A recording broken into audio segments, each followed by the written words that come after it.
Well, hey guys, what's going on? It is Dave Beaver, Pastor Dave Beaver to some of you. Welcome to another live episode of Grappling with Life. Now, if you've never watched this show, here's really the big deal behind it. I know this for a fact. Whether you're an athlete, a pro athlete, a martial artist, a jiu-jitsu practitioner, here's the deal. Every single person I know is grappling with life. You're going through something, relationships, education, you're trying to figure something out. And I try to use this platform, Grappling with Life, to tell stories of incredible people that can help inspire you to keep grappling with life, man, or even to start training jiu-jitsu, keep training jiu-jitsu, come back to training jiu-jitsu, whatever it may be. But this entire show is about bringing inspirational people, inspiring stories, and keeping you up to date, man, of what's going on around the world of jiu-jitsu, first and foremost, but also, man, just to share life with people. So without further ado, let me just take a moment and introduce my friend here tonight. He is the founder of the Sapateiro. Sapateiro 30 goes down this Sunday night in sunny Florida. So without further ado, Josh Leduc, what's up, my man? What's up, man? Glad to be here. Good. Great to have you, dude. So we're about 12 hours out from just a banger of a show. We're super excited. But before we get into jiu-jitsu, before we start talking about Sapateiro this weekend, the huge weekend, the pay-per-view, dude, let's start with who is Josh Leduc? I always like to ask that question to my guest. Hey, who's Josh Leduc? You know, where'd you come from? Where'd you grow up? What was life like growing up for you? Let's just start there, man. Josh Leduc is way too fucking tired. That's who he is. But no, I was born in Montreal. Grew up there until about 8, 9. Moved to upstate New York. Stayed there for a few years, and then we moved down here to Florida when I was, I think, 12. We've been here since like 2007, 2008. So I'm pretty much what happens when you take a Canadian and put him in the South. You know, I'm a mixed bag of everything. But yeah, from there, I did a lot of athletics growing up. Played lacrosse for 8 years. Was pretty good at that. Was number 2 goalie in Florida. Whole bunch of scholarship offers and stuff like that. And I decided to turn that down to pursue martial arts, MMA specifically. Started training jiu-jitsu when I was in high school, so I was playing lacrosse and doing jiu-jitsu at the same time. And then, like I said, turned down the scholarship offers, went all in on jiu-jitsu like an idiot at 18 years old. You know, like everyone else out there wanted to live the jiu-jitsu lifestyle before it was even a thing. Now it's a lot easier to do that. You know, back then it was not so easy. Had a few MMA fights, and then lots of competitive grappling, jiu-jitsu, catch wrestling, all that fun stuff. Had a good time competing and started promoting in 2015. I came up with the idea for Sapateiro at like 20, and coming up on 7 years promoting, and run my gym, North River Jiu-Jitsu, where I'm lucky enough to raise my son, get to bring him to the gym every day, provide for my family, doing that kind of stuff. So I'm what happens when an idiot gets lucky and sticks with it, First of all, you said a Canadian comes to the South, a mixed bag of everything. That's hilarious. And I'll pronounce your name instead of Leduc, I'll say Leduc from now on. Dude, it's all right. Everyone, that's not even the correct pronunciation. We're French Canadian, so it's Leduc. But dude, fucking Leduc, Ledouche. I hear everything. Dude, I love it. So I understand that my whole life. My last name is Beaver, but my family couldn't spell, so they spelled without the A. So it's pronounced Bever. Or it's spelled Bever, pronounced Beaver, but I'm like, nah, it's Bever. Just whatever, dude. Just roll with it. So I get it. Yeah. I feel your pain, bro. Yeah, so man. That's awesome, man. Like, you come from Montreal, you end up in beautiful Florida. Lacrosse, dude. That should tell people a lot about you right there. You're out there playing lacrosse, man. Number 2 goalie in the state. That's some accolades, man. But jiu-jitsu's worked out well for you, man. You run a great school. You're a black belt in jiu-jitsu. I hear nothing but good things from you. And this is one of the things I always love to hear. Dude, I'm a real recognize this real kind of guy. There's a lot of people that like me. There's a lot of people that hate me, and I don't give a rip. Yeah. And what I love about you, dude, is I always hear people say, Josh has never sold out. That dude's he is who he is, man. Talk a little bit about that. What does that mean not to sell out in the world of jiu-jitsu specifically? I mean, it's different to everyone, coming up, like I did, just like anyone else who's young, like I started promoting at 20, so like I wasn't fully matured. I was still competing, still doing jiu-jitsu, like professionally is a big word, but I was still fighting. So I had a lot of that mentality. So like they're mostly talking about me not selling out to Flow, like I did some not so nice things to Flow in the beginning. They made me a really shitty offer on a contract one time. So I just put it out there for everyone to see and basically told them to go stick it where the sun don't shine. But I mean, dude, it's you get it. Like, yeah, you are who you are. Like that's right. There's people that think I'm a great guy. There's people that think I'm an asshole. They're both right. Like it depends on the day. We're all human. Like some days I'm great, some days I'm not. But I mean, at the end of the day, I'm doing what I think is right for the sport, my guys, competitors, and I'm just trying to keep pushing things forward. So I mean, people could say whatever they want, but you're right. Like, I don't sell out. I'm always one of the ones who tries to. Dude, there's just something about me. Like I could be out there with this show on different platforms. I could have been taking my instructionals out on people's platforms that are already there, but I'm just thick-headed. I'm an entrepreneur, so I always try to do it myself. Yeah. No, and I think there's some. That's good though, man. I mean, because if we all, go to the person that has the stranglehold on it, right, then they just continue to demand more and take more, and then that real and that kind of authentic reality of who you are or who I am or others are, it gets lost in the shuffle, man. And then you become cookie cutter, in the mix. And so, dude, I as a person who's now 43, I'm sorry, I turned 44 yesterday. I'm old, man. I'm 44. Man. Someone who turned 4, dude, your birthday's the 7th. Is that right? Yeah, it's Sunday. Yeah. It's a Leo kind of party, bro. Yeah, it's a Leo party. So the truth is I know a lot of times people, oh, you're narcissistic or you're stubborn. No, bro. I'm unique. I'm myself. And that's not narcissistic. That's you believe in what you're doing, because I tell people all the time, and motive matters, right? Yeah. What I love about you and the time I've got to know you, is motive matters. You, just like myself, like I love jiu-jitsu as an art, but I have such a deep respect, just like you have a deep respect of the men and the women who put it on the line, right? You take away those high-level athletes that suffer greatly in the gym to simply entertain other people. You have nothing, right? There is no competition scene. So for people to use and abuse them, man, I'm not for that, right? I'm all about athletes first and the art. So I appreciate that about you, bro. And I mean, like, dude, like I said, I'm a Canadian that happens to be in the South. Like, I'm hardcore libertarian, I get it all. So like, I'm a big free market kind of guy. So like, the free market dictates everything. And like you said, when there's a monopoly, and like, I'm not going to spend the whole time trashing Flow because they're doing a lot of really good stuff too. Yeah, like, I've pulled back with a lot of that, but I think it's mostly because there is more competition now. Like they had a stranglehold for the longest time. Mm-hmm. Now, between Fight TV, Fight Pass, us independent guys, like there's a lot more competition out there. Like they're still picking up shows, which is good because like, say what you want, like they motivate me. Like for sure. I had my date out for this event, and the next thing you know, they put their biggest card on the same day. I don't take that as a like. When I first started, I'd be like, these motherfuckers. Now I'm like, I take it as a compliment. I'm like, cool. Like, this is so cool that jiu-jitsu is big enough that you can have who's number one the same day as this giant Sapateiro card. The day before, you have Fight to Win, which has Damian Anderson and Josh Cisneros, and then even locally, dude, there's 2 other like semi-professional jiu-jitsu shows in Orlando the day before mine. And I'm just like, wow, like it's amazing. 5 years ago, I'd be like, burn, this is my time. But now I'm like, dude, it's so cool that we can like all do this stuff. And like, I don't know how they're all going to do, but like, I know I'm doing fine. I know Flow's doing fine. Fight to Win's doing fine. Like, hopefully these other shows are doing fine too. Yeah. No, that's awesome, man. You're right. And I think that's the thing where we fly the flag of the jiu-jitsu community. We're proud of the athletes. We love the growth of the sport. There's so much opportunity out there for multiple people to succeed at it.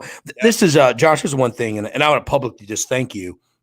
As people catch it live, later over the multiple platforms. This thing will hit about 100,000 people over about 8 different platforms as we're live tonight, but people catch it tomorrow during work when they should be working, but they're in their cubicle screwing around. I get it.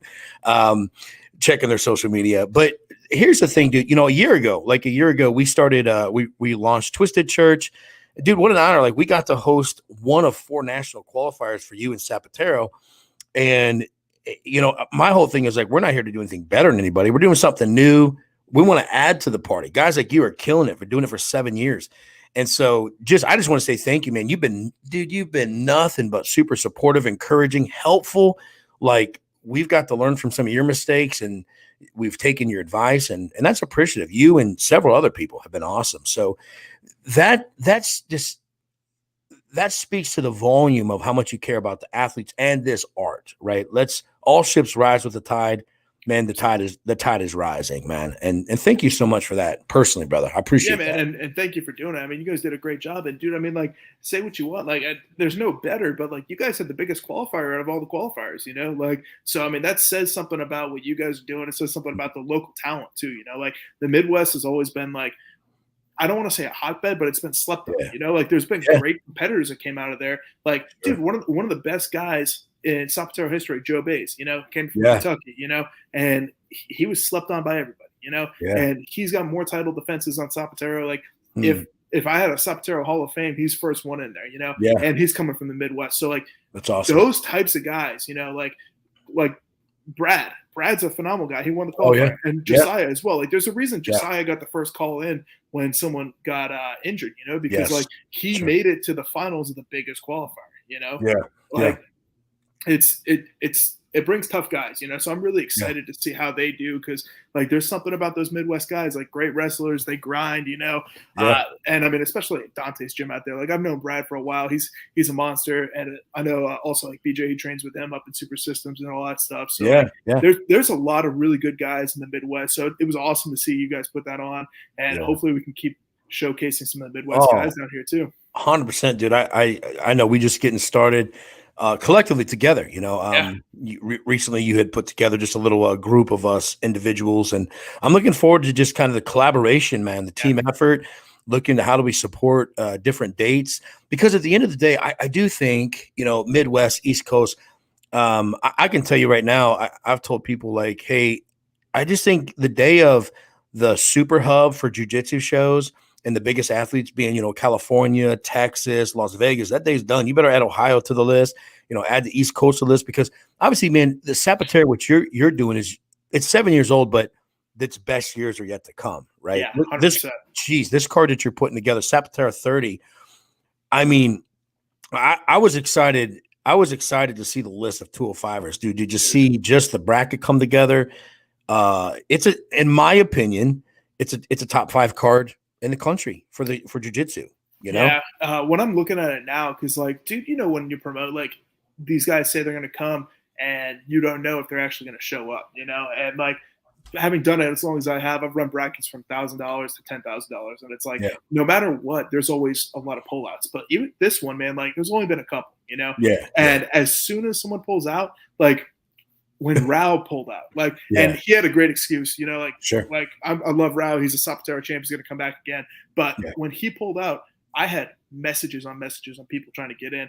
And literally after I gave the spot out, Devontae messaged me 30 seconds later. And I was like, oh my God, I wish you had gotten back. Like, I wish you had messaged me like 30 seconds earlier, you would have been in.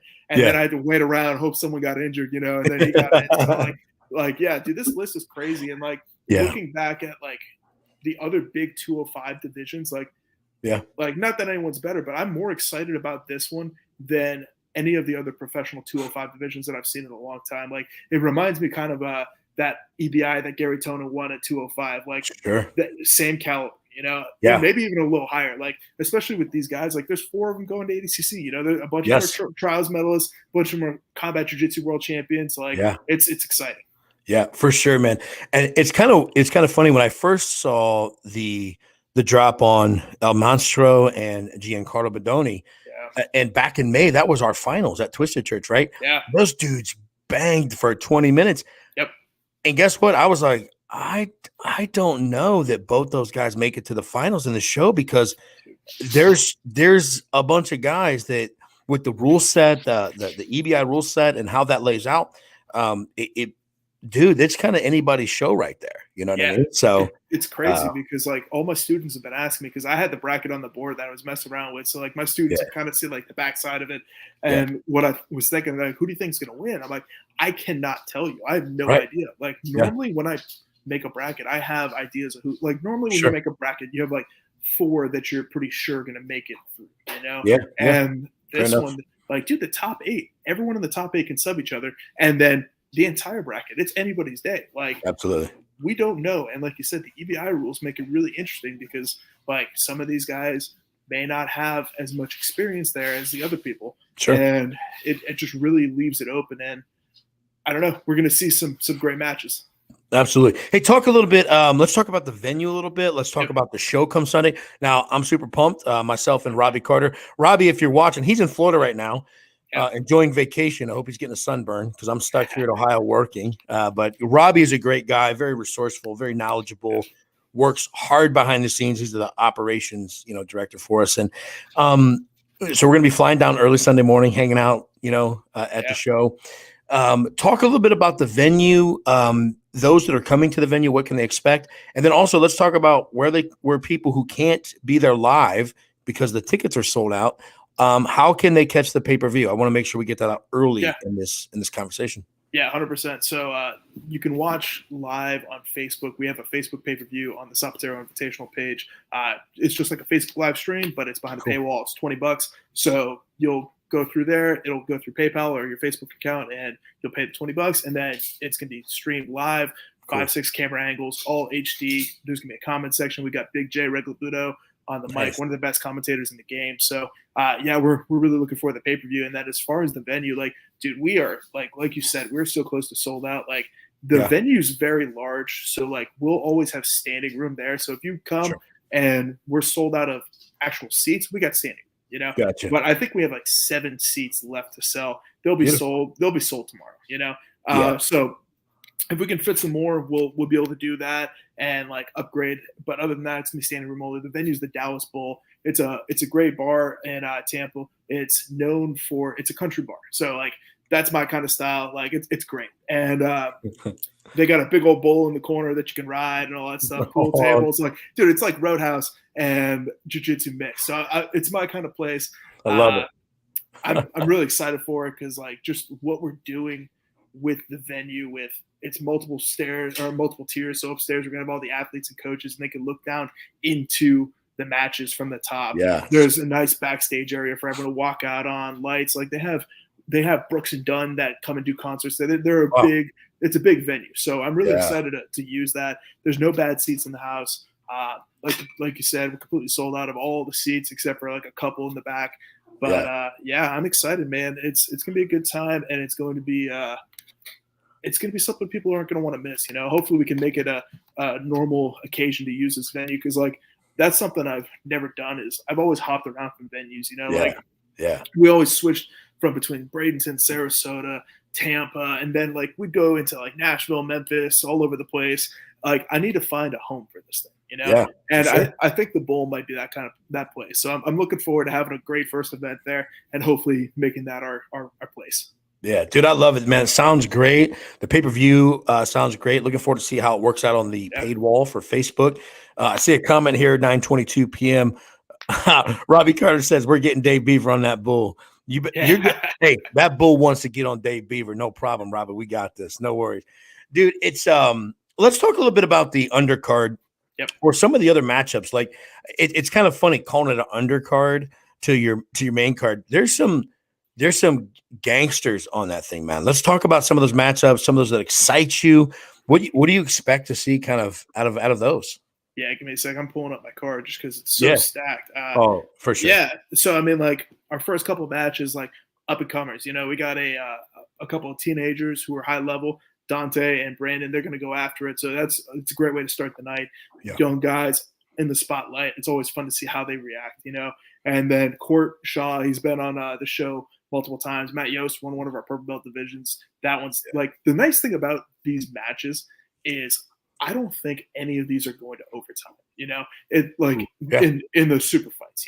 Like the bracket with those high level guys, that might happen. But every single match that I made here, I was like, okay, I need to get the right matchups to make it entertaining. So like those first two matches, they're going to be over quick. I'm telling you, those guys are going to go after it. And then right away, we're going into a little quintet tournament, which is going to be fun because I don't know about you, but I love the quintet rule set. Yeah. We made a little modifications where they're 6-minute rounds, so it's a little quicker, and all subs are legal. So we're going to really be pushing the pace. They're going to have 30 seconds in between matches to recover. Nice. Next guy comes out. So we're really pushing that pace. And there's something about having 4 local teams in that venue where it gets the crowd excited. So it's going to be really fun, get that blood pumping. But once we get through the round of 16 and stuff like that, we're getting into our alternate matches. Justin Smith and Chris Choate. Justin is a purple belt from my affiliate down in St. Croix. He is 40 some odd years old, but he was on the original Tampa Bay Buccaneers Super Bowl team.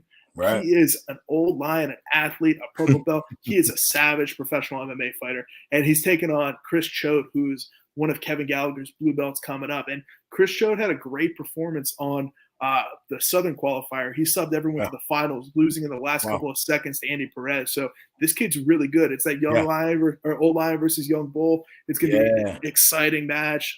Emil, who is from your guys' area, he's taking on Sean McCleary, who did well down here in the Southern qualifier. So those two guys, like, the thing with Emil is he's got a really weird game, man. And like he's sometimes boring depending on who it depends on the management, and Sean's one of those guys that is going to play right into it. So he's not going to it's going to be a fun matchup. So like both those guys, I had to find the right matchup for them to bring out the best of them. So I'm excited about that one. That's going to be a finish. Real quick on Emil, it's funny because you're right. Emil is probably one of the most unique jiu-jitsu players I've seen. He was at our qualifier, right? And there was one point in time that he was laying like a dead man, poker dead man straight on the ground.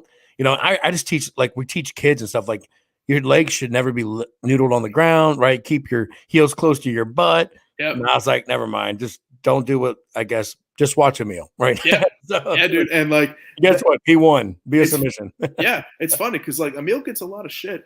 And dude, I mean, I give him shit too. Like, I mean, he's a good guy, but I'm gonna give him shit all the time. Yeah, and like we've competed against each other, so like we'll fuck with each other. But like the thing with Emil, and this is what I was saying in the breakdowns of these matches, like Emil and Sean are both in a similar but also like kind of different phase of their career. Like they're both black belts. Emil's like coming up, like he can do the Masters divisions, but he can't do the Masters in Sapateiro. He's not 40 yet, So he's like in between because he's still competitive with a lot of these young guys, but he's realized that it's coming close to an end, at least in the young guy division. He's excited to get in those over 40 divisions. Sean, he's on the come up. He had a rough few years. He's early 30s, but he's coming up. He's starting to find it. So they're meeting in the middle, So it's a really, really good test for both these guys to see where they're at and where they're going in the future. So I'm excited about that one. And then, dude, we got John Combs versus Jim Allers, and that's gonna be a fucking banger. John Combs is our open weight champ and the catch wrestling champion. Jim Allers, he's a combat sport phenom, man. Like UFC vet. He fought for the bare knuckle world title like a few months ago. This guy does everything. He's a black belt in jiu-jitsu, so that one's gonna be fun. And then in the main event, we got Kevin Gallagher versus Bobby Emmons. Bobby coming up from the Midwest. I love Bobby. Bobby. The thing about Bobby is like. The thing about both these guys is they'll come on the show in a moment's notice. Like if I called Kevin up like day before, and I've done it before. I called him up the day before. I'm like, hey, I need you to fill in for a match. He's all about it. Bobby Emmons. He was at one of my shows in Orlando, cornering. Oh God, he was cornering Zane on one of my cards, and someone no-showed the event. And Bobby was like 6 beers in, and I'm like, hey Bobby, can you fill in for me? And he's like, you know it. And he went out there against a guy who's 270 pounds and put on a show, So like, and I love Bobby. Bobby was on the first ever Sapateiro Invitational in 2016. Awesome. So like, it's awesome to have him come back on the biggest card we did in the biggest venue and just to like be able to like talk about what that was. Cause him and Chase Davis and Jason Hayden were on that first show, nice. Like all those guys, so killer, dude. It's really cool to have them. They're the main event for our Masters title. So it's going to be fun. Yeah, dude, you have you've stayed the course. It's crazy because like you said, you started doing this, at 20. Here you are, man. Now it's 20, 22. You're still doing the thing, man. You're 7 years in, whatever. But talk a little bit about this as an academy owner. So we got this great card going down, the biggest Sapateiro yet in your yet. There's more to come, I guarantee it. I know that. Let's talk a little bit about the last couple years, right? Sapateiro, running an academy, going through the whole COVID phase. Like, you do this for a living. So talk a little bit about how has that kind of shifted, impacted, your vision or, your application, for this, all of it. Yeah, it's tough because I'm always a hard guy to find balance with, like I redline myself on one thing or the other. And like when I was in high school, dude, lacrosse, jiu-jitsu, I played trumpet for 12 years, guitar. Like I'm just trying to bounce around a million different things. And for me, that's how I work the best, Yeah. And being an entrepreneur now, Yes. like it gives me different things to work on because I get burnt out real easily if I just do the same thing over and over. So 100%. Always having my academy to work on, always having the promotion to work on, coaching. I used to have a management company, like we're doing streaming stuff for everyone. So it's taken me a while to find the balance and also find the right pieces too. Cause like, I've been teaching for 8 years now. I started off at other people's academies, running other people's gyms and working for other people. And it was great learning experience, always learn on someone else's money. And I wouldn't be here. I wouldn't be running Sapateiro without those guys. Sure.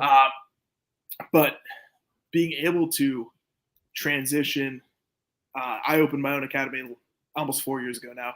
So we were a year and a half in with COVID hit. Like it was crazy. Like luckily for me, I've always been someone who's cultivating multiple income streams, when COVID came, like obviously we all shut down for a little bit, but when the gym was going slow, the promotion helped push through, Sure. The streaming company, like it all helps fund each other, helps bring each other up. Like there's a lot of times I was running shows out of my gym, because I was building my streaming platform. So that way I was putting all my money into equipment. Then I was taking the money from the pay-per-view and reinvesting in my gym. So it's been it's not easy. I definitely don't have it down to a science, I'm just a multitasker and that's how I'm wired.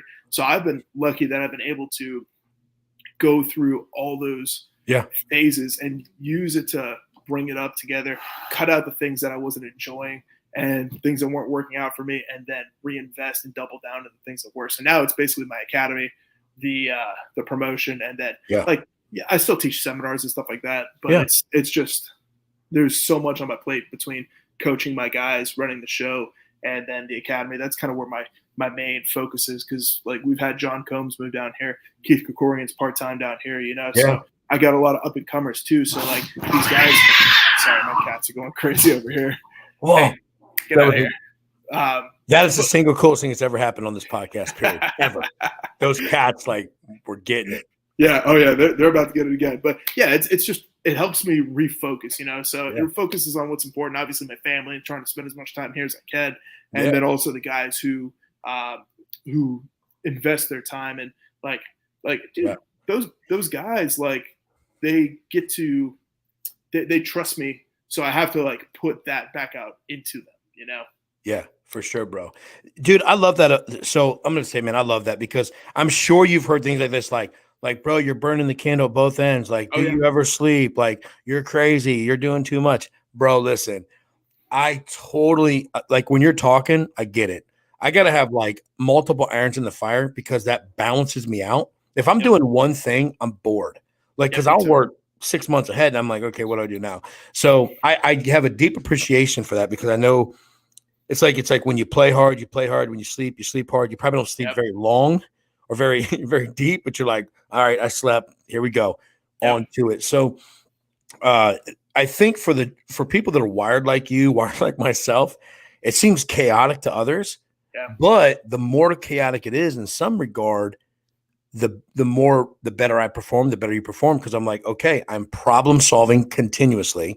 Yep. I'm always looking to, advance. And so that's good, man. It's and you said problem solving. Like that's where my brain works. And that's why Yes, sir. I went to jujitsu so well, like Yeah. it's pattern recognition and problem solving, and Mm. everything I've ever done, whether it's music, like I was a goalie in lacrosse, so that's also pattern recognition. It all goes back to that pattern recognition Yeah. and the reflexes and the wiring in your brain. How quickly can you recognize the patterns? And Yeah. it's the same thing in business, like when you're running a gym, you see the patterns in the gym. One sec, these cats about to do it again. I'm gonna stop these guys real I'm quick. excited, bro. No, round 2 of the cats.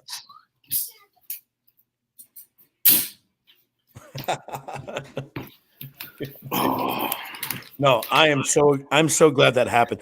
I am gonna get someone to clip that cat. Like, that's amazing, bro. That should be like a viral reel or something. That's amazing. Yeah, that'll be something. But yeah, I mean, there's something about the way I see jujitsu and the way I see business that really meshes together. And I'm guessing it's similar for you. Like, if you could find those patterns and recognize them in anything, in life, in business, in relationships, then you know how to steer and react correctly. Yeah, dude, I agree. That's incredible, man. That's a psychology 101 conversation right there, man. So I love it. That's great. Hey, let me ask you this, man. We spent about 30 minutes. I know you're tired, had a long day. You have a huge couple of days ahead of you, getting ready for Sunday. Again, super pumped to be there, man. What an honor. Can't wait to take it all in person. And then we'll do a little recap, man, after the biggest show in Sapateiro history goes down. But if you were able to answer two things. One, let's ask this. One, how did the Sapateiro Invitational occur? How did it start? Where did it come from? And then we'll finish our time together by, if you could say anything to any person that might hear this, it's your moment to inspire the world. Man, what would you tell the human race? What would you tell people to do? So how did you get started? Where did it come from? And then, man, inspire people. Give them some good advice. All right. So 2015, it was Christmas. Going back to when you're bored, like I had to get another iron in my fire, So I was either a purple belt or a brown belt. I was in Boston at my ex-girlfriend's family, spending the holidays up there, drinking too much on the couch, bored out of my mind. And I was rewatching the Finishers Sub Only One. And I always credit Zach and JM because I saw the Finishers and I was like, I could do that. Yeah. And then I was like, wow, I'm going to do this. I bought a domain, put it together. And then next thing you know, I'm like, all right, Sapateiro, because my coach at the time was always telling me how in Portuguese, Sapateiro means shoe cobbler. It was like a derogatory term for foot lockers, and I was big into leg locks. So I was like, all right. Originally, I wanted to get the best leg lockers and let them smash each other. And the first Sapateiro, it was the one time we did our overtime rule set started 50-50. So we had these guys started 50-50, basically leg lock shoot. I was crazy. But man. Yeah, I saw the Finishers and I was like, I think I can do that. And then it was way harder than I ever thought it would be. But yeah, it all started because of Zach and JM and the Finishers. And cool. It was cool because the first time I did a $10,000 tournament, Sapateiro 6, I brought them down to do the stream for me. So it was cool to kind of like bring it full circle because they were the ones that inspired me to do this. And then they got to be a part of at the time, the biggest event in my history. So that was a good time. And as far as inspiring people, well, taxation is theft. So let's just put that out there. But in reality, like, I don't know. Like, I think if you're stupid enough to believe and just keep doing that, it tends to work out, Like, I've been in – the thing is, like, people who promote, we're not right. People who do jiu-jitsu, we're not right.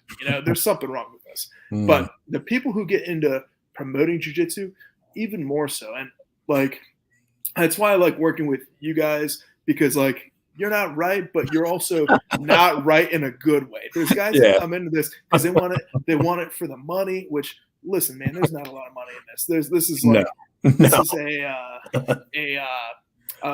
something this is a passion project, like 100%.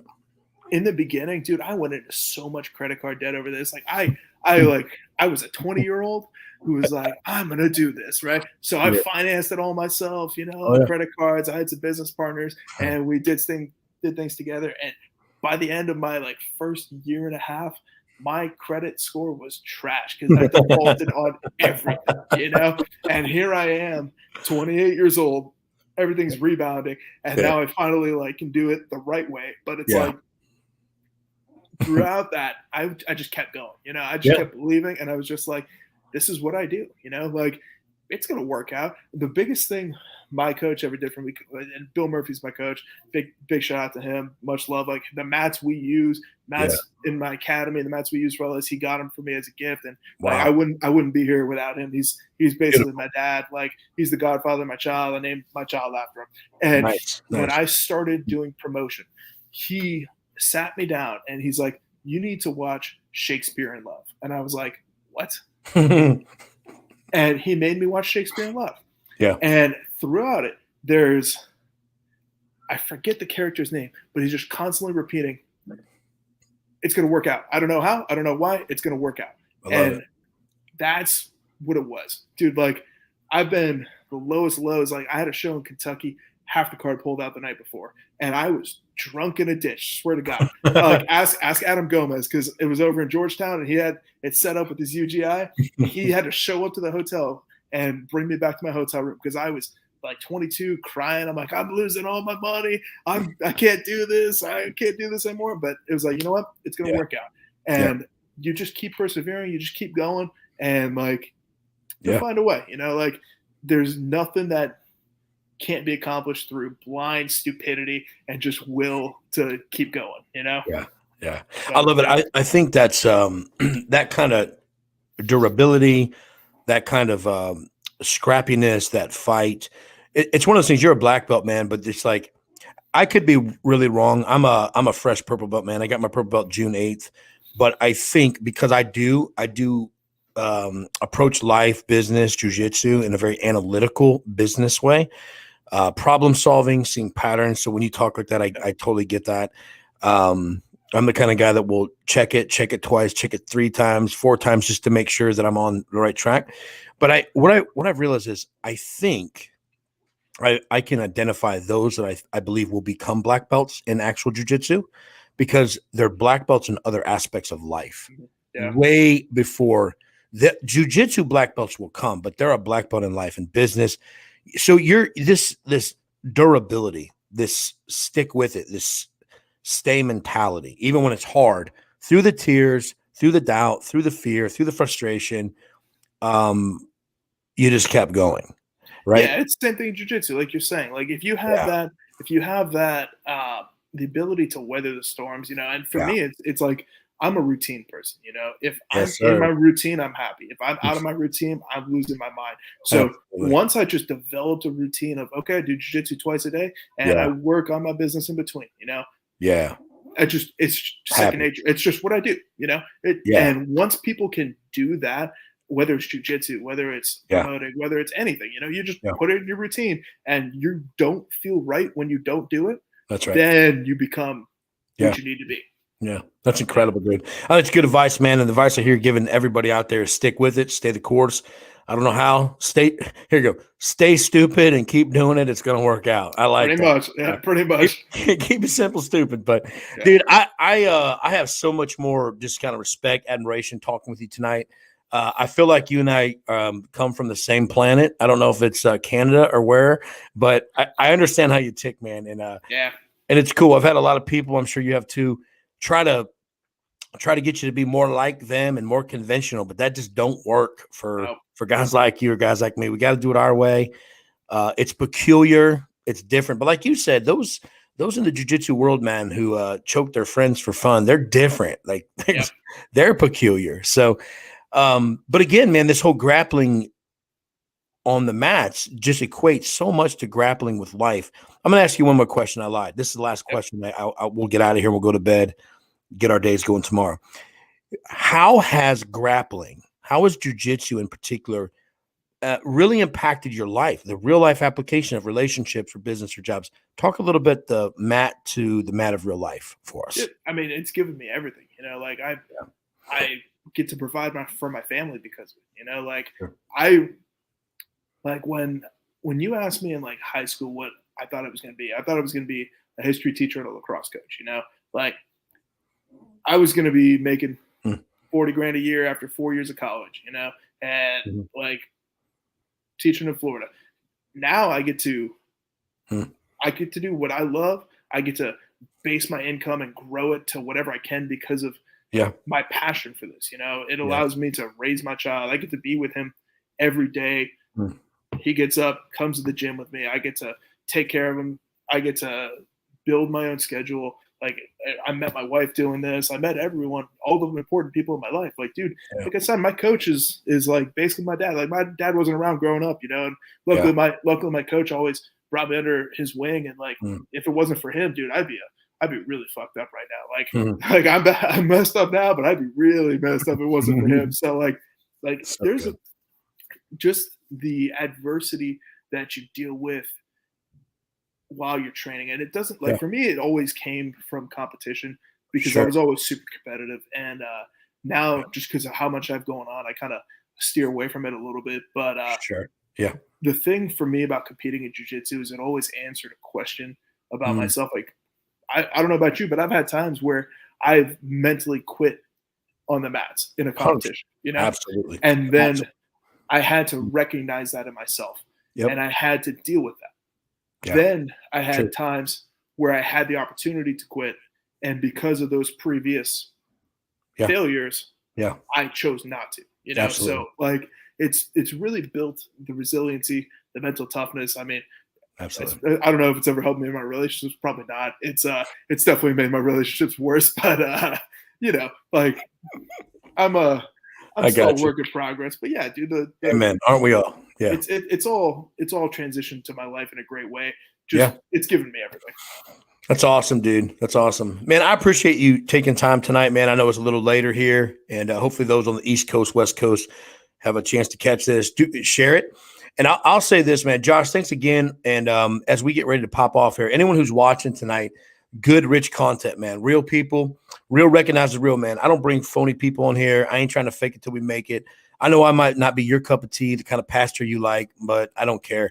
I am who I am. We are who we are. This is who we are. This is what we do. And it's right for someone, right? There's someone out there tonight that needs to hear these lessons. They need to hear this message. They need to hear this encouragement. They need to believe and stay stubborn and stay moving forward, just as Josh has shared with you tonight. Hey, get over there, follow Josh Leduc, whatever he said, right? Any of it. Get over and follow him on social media, Instagram, Facebook, and check it out. Hit up the Sapateiro card. You got $20. Some of you spend more than $20 a day on Starbucks and cigarettes. So go watch some good jiu-jitsu, support a good man doing good things. This guy's motive is pure. He's doing it for the athletes. He's doing it for the art. I'm going to get behind this guy every time, anytime we can. So Sapateiro 30 from the Dallas Bulls going down this Sunday night, August 7th in Florida. If you can't be there in person, standing room only, 7 tickets left.